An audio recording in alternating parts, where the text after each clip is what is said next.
Don't mind the hair. I just woke up. It's a beautiful, smoggy day here in Los Angeles. And this morning I was on my way to get breakfast. And there's a gentleman who is homeless who sells paintings over here. And I've bought 3 of them. And each time I say no, he still like, you know, does a sales pitch, which is like more power to him, right? And I really hope that they get him some permanent housing because, you know, he's 67 years old. He needs to. He hasn't received any Social Security yet, so he's got that coming to him. He's going to be fully disabled. Just because he's like really walking, like he used to walk straight up and now he kind of like walks on his side and it's kind of weird. I don't know what happened, you know, and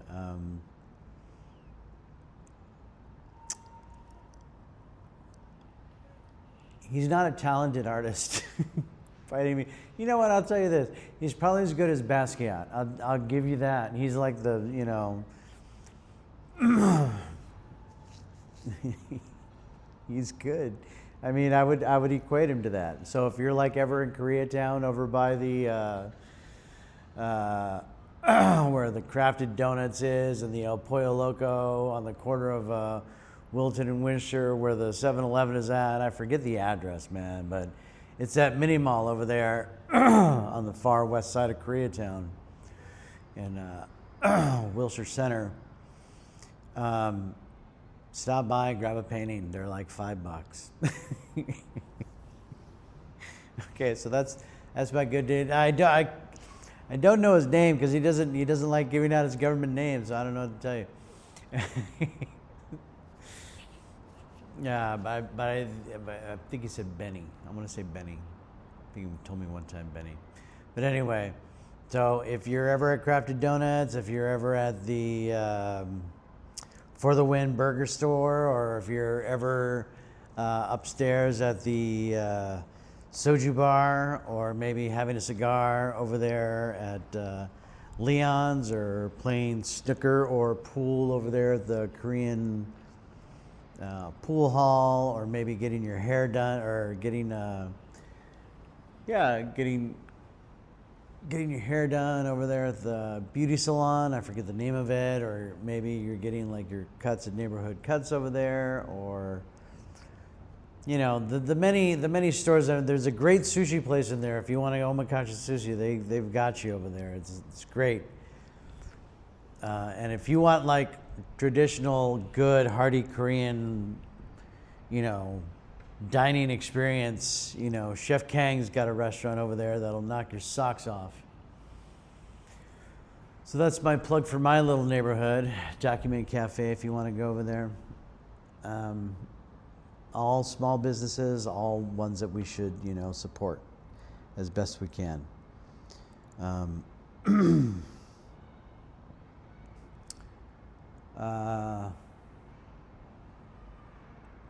Bitcoin. I know, what a transition, right? Bitcoin. So I'm not going to lie to you. I'm into the cryptocurrency. I'm into that, and it's really going to be the future, because this is how they're going to track all your transactions. I'm not going to lie to you. It's coming. I'm not going to fight it. You know, and it's you know, the only way to really stop it is if you like don't believe in cryptocurrency. But when you like see companies like BlackRock, Fidelity, Michael Saylor over there at MicroStrategies, who else? I think Vanguard's going to be hopping in. You got some sovereign wealth. The United States admitted they had, you know, like 100 and some thousand Bitcoin, and they're talking about a sovereign welfare fund for that. And you know, just within this past year, this is, you got to understand, this is the, what's the word I'm looking for? This is the Wild West of things you should be investing in. Okay? This is not for the faint of the heart. Just to give you an example, in this year alone, just within this year, Bitcoin has gone up 60%, and during that time, it has dropped significantly each time on its way up. And it has dropped all the way back down, to below previous highs. So in the past. So this is something that you have to think about. This is a lot of volatility, a ton of volatility.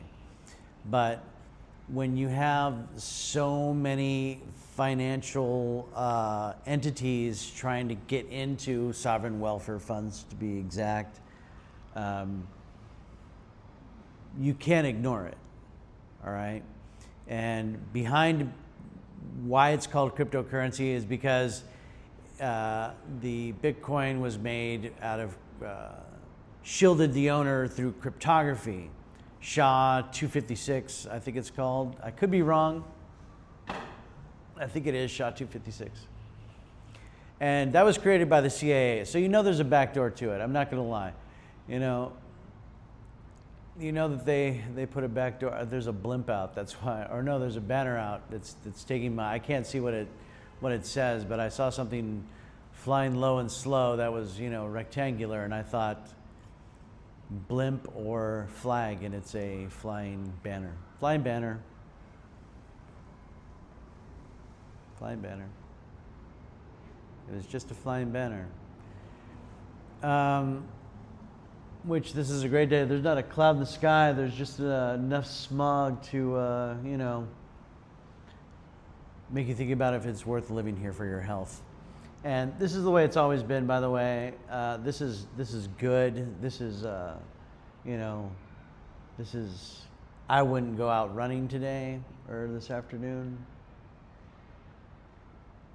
I should check on that. But anyway, today's not a good day to, I don't think it would be a good day to exercise. Oh yeah, the Bitcoin. Sorry, I got sidetracked there at the Bitcoin. So, it's what the world wants. And when you have companies that, own each other, that also own, 90% of all U.S. business, and want to, kind of like do away with the central banks, and because it's screwing with their profits. I believe, because I don't understand why so many different private equity funds would be gobbling up so much cryptocurrency. Just to give you an idea, previously there were about 900 Bitcoin mined a day, and that's by solving a complex equation. I won't get into it. But now there's only 400. And so the 7 major companies that are buying Bitcoin are buying in the first quarter of this year approximately like 1,600 Bitcoin a day, when there's only now 400 mined a day. And then in the second quarter, they bought almost twice as much, like I think 2,600. So, that's something that they're looking in for, growth. Something to think about. If you don't want to deal with that, then if you don't want to deal with like cryptocurrency yourself, you can go look at BlackRock, you can go look at ARK,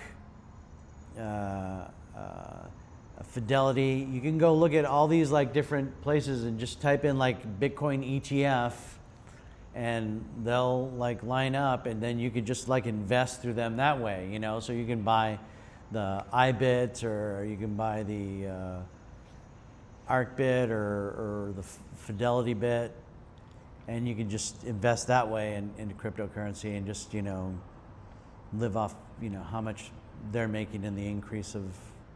So that's a safer way to do it. You don't have to worry about keys or anything like that, or any of what's behind it. You're just your the more of the ETF you buy, the bigger share of their stockpile of Bitcoin that they have, and so on and so forth. And as it increases in price, your shares will either increase in value and also, split along the way, so on and so forth, and yada yada yada. So that's one way. I'm in a couple of proxies as well, so I'm not going to tell you what to do. I'm just giving you like the safest advice possible if you want to get into cryptocurrency and not have to worry about all the gobbledygook of Bitcoin and this, that, and the other. Okay? I'm not even going to talk about any of the other ones because I don't want to get anybody like blah, blah, blah, blah. If you want to go on beyond Bitcoin, let me know. I'll give you some coins that I have that I believe in just because how they're performing and what they offer. So that's all I'm going to say about that. Now, speaking of Bitcoin, China. That's right. I got the transitions. So China today completely embarrassed the United States, flew over Egypt, flew over the pyramids in a basically a transport plane filled with humanitarian aid for Gaza, flanked by plenty of their, in case anybody was wondering, who's gonna stop us because Israel has been stopping people from getting in there. China just goes, all right, load the transport up, get that plane filled out, taking off. We're gonna have 6 jets on each side just guiding us the whole way. Who's gonna try and take us out? And it wasn't Israel, I'll tell you that. And so, it shows you that blockades can be broken, blockades can be, you don't have to, humanitarian aid and good, you know what? Whether it made America look bad or, Israel a paper tiger, those people need it. Those people are starving, they're being starved to death.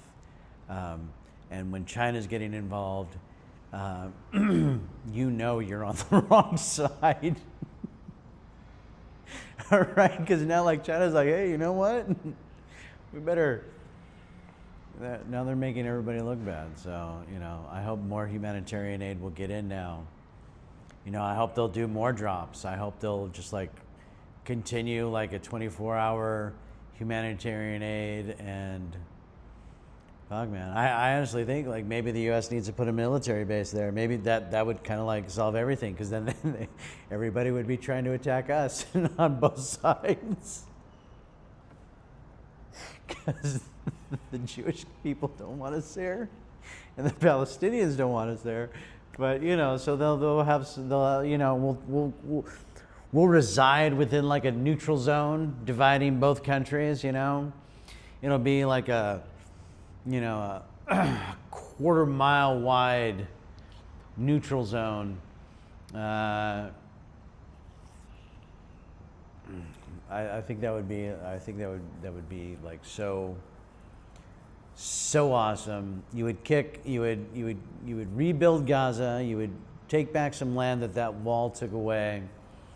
You would get all the settlers out of the Golan Heights, all that stuff. You would just get them all out. Give the Palestinians back, almost 1960. You got to,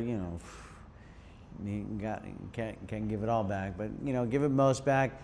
Give them, East Jerusalem and so on and so forth, or wherever they've lived there in Jerusalem, and wall that off with military. And I'm telling you, man, it'll they'll unite. And then they can kill each other again once we're out. I don't know. But all I'm saying is, when China's sending, who does China ever send aid to? I mean, literally, did you see that thing? That thing was looked like a B-1 bomber, except it was just filled with parachutes of cargo. humanitarian aid for the Palestinians, and there were just like these jets flying off its wings. Like, go ahead, fuck with us. I dare you. You know what I'm saying? That's how you do it, man. That's how you show, like, you know, who else can be a superpower.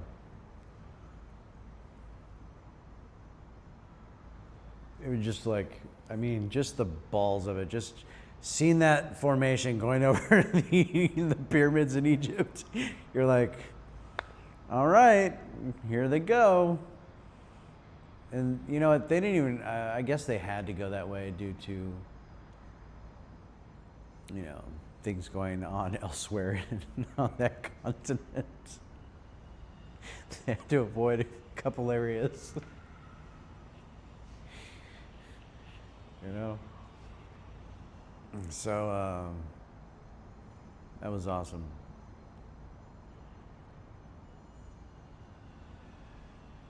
Do I have anything else? Nope, that's it. All right, that's the end of the day's podcast. Thank you for popping by. Just remember, I only need like 3 more people to go live and not have to edit this and just do this. This is how I would prefer it. So I know I keep saying I'm going to do it, and I never do. I don't even know if I'm going to post this because I haven't posted the other one, you know, but because why? I don't know. I'm going to do it. I'm going to post them both today. Thank you for joining me on the Jesus Podcast. Thank you for the 47 followers that I have that I didn't know I had. And